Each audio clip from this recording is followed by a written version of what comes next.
Unexplained axioms and soap opera plot bombs explode everywhere this week. It's TSOL Lost Backwards.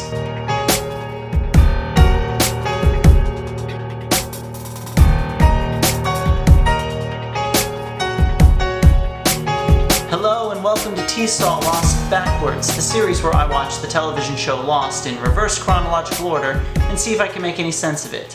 I'm Eric Eberly and I wish I could get voted off of this island.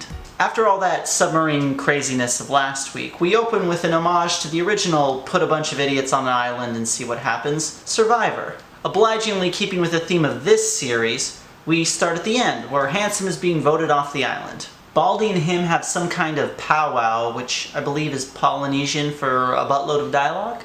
Okay, so Baldy isn't Baldy, he just looks like him. So he must be some sort of shapeshifter. Baldy the shape-shifting ghost and Handsome dialogue back and forth, and it's actually the least confusing conversation that we've had to date. Questions back and forth, and Baldy says that he wants to help them, and that they all have to leave the island at once. Of course, after a string of marginally answered questions, Handsome doesn't ask the next logical question, which is why do they have to leave at the same time? Just when we're starting to get uncomfortable with being in one location for this long, we're back in the real world. Baldy is getting triaged in an ambulance while the Weasel watches. We get all sorts of medical history before he arrives at the hospital. Since this world runs on coincidence, the Korean ultrasound parents are arriving at the same time. Clearly confused due to their entrance into the spirit realm, they make a big deal about being able to see Baldy for some reason. Maybe they're just ineptly trying to haunt the main doors of the hospital. Island side, Baldy and Handsome somehow got lost walking 2 feet away from everybody else, and they're too proud to ask a tree for directions. Pregnant girl walks out of the brush and drops a soap opera bomb that she's Handsome's sister. This reunion is not going down at all like I thought it would. They're doing their dialogue like they haven't seen each other since Christmas, not, oh, this is the first time we've ever met. And titles. Okay, I don't get why there's only either midday sun or deepest night on this island. Have Handsome and Baldy been gone for 12 hours? Blonde guy and the nerd talk about the improbability of there being a sub on the island and what crazy hijinks will be gotten into today. Since he got less screen time last episode, the nerd makes sure no one has forgotten about his niche. Literally the 27th word out of his mouth is Anakin, as in Anakin Skywalker, aka Darth Vader. Blonde guy tells him to be cool for once in your life, but we aren't kept in suspense long as someone walks over immediately and the nerd is given a chance to blow it, which he does. Ooh, we're getting some real-world police drama plot now. Blonde guy is casually interrogating Kate, who in this world is wanted for murder. She says she doesn't do it, and I believe her. The only murder that's happening in this is when the set builder kills blonde guy for chewing so much scenery. Too convoluted? Ah, no one's watching this. More flirter dialogue, a combination of murder and flirt. Then Johnny Ghost Talker shows up, having sensed that the energy in the scene was about to die. No time to deal with this murderer, we just found another murderer. Saeed is spotted on surveillance near a crime. Obviously he's being framed because, as we have established, Saeed is Batman. Back in the tribal council chambers, Kate and Handsome have unnecessary dialogue, and then somebody walks into camp and everybody draws their weapons. I think this is the lady that was with old guy when Baldy killed them both. Vengeful spirit time! She confronts Baldy, demanding the thing back. Jane G'day, y'all, calls in an airstrike. Ho! This spirit's packing heat. Threatening dialogue, and then she gives them until nightfall, or an island time, the very next scene, to give him back. I think the explosions are being caused by a mortar, which have to be, like, sighted, given they've got hours and hours before she follows through on her threat. They just have to move, like, 200 feet in literally any direction. Guess they're really attached to those stick huts. She leaves a walkie-talkie with them, and Baldy, either to make his statement or just being wildly unsavvy with technology, immediately breaks it. In some city somewhere, a pregnant lady walks into an adoption agency, either to give up her child or unhappy that nature failed to give her multiples. Desmond walks in too and begins just the weirdest pitch ever. Dialogue about lawyers and adoption contracts. Even the elevator bows to the power of coincidence, with the law office and adoption agency being on the same floor. The coincidence train continues trucking?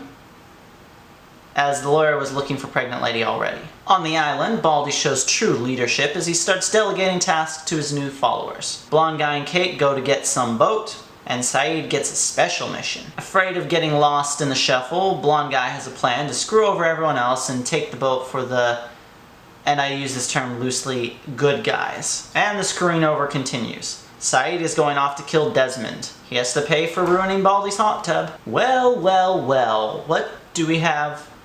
Oh, it's a well. Desmond is trapped inside of it, and he and Saeed have the usual "any last words" dialogue, where we learn that Baldy promised to bring Saeed's girlfriend back from the dead.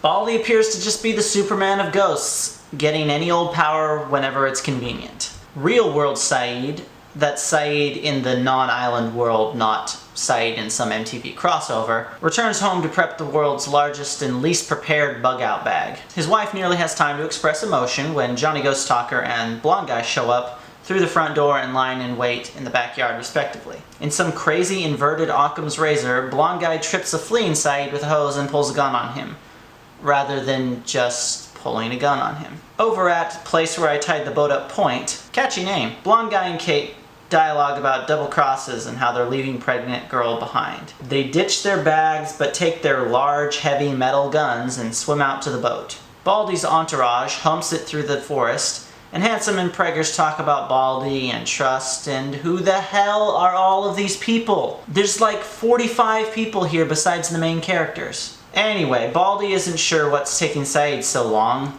Killing Desmond is about as close as shooting fish in a barrel as you can get. And at least fish can swim, and Desmond's just lying there. With him distracted, Handsome's crew cheeses it, much to Preggers' chagrin. She follows them to the rendezvous with Kate and Blonde Guy, and quite miffed that she's not part of the A-plot. Kate speaks her language and befuddles everyone with more soap opera plot twists. I shouldn't have raised your kid.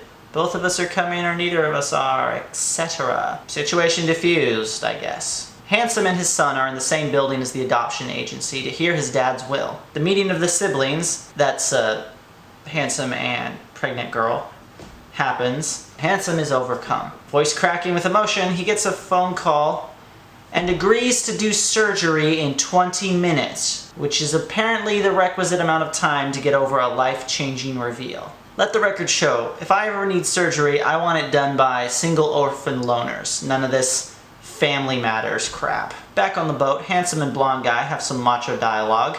Handsome manages to metagame Baldy's plan and decides he wants to say. Part Western Sheriff and part Harrison Ford in Air Force One, except on a boat, Blonde Guy politely suggests Handsome exit the watercraft. Handsome apologizes for getting Juliet killed. And then, what's the opposite of Greg Louganis?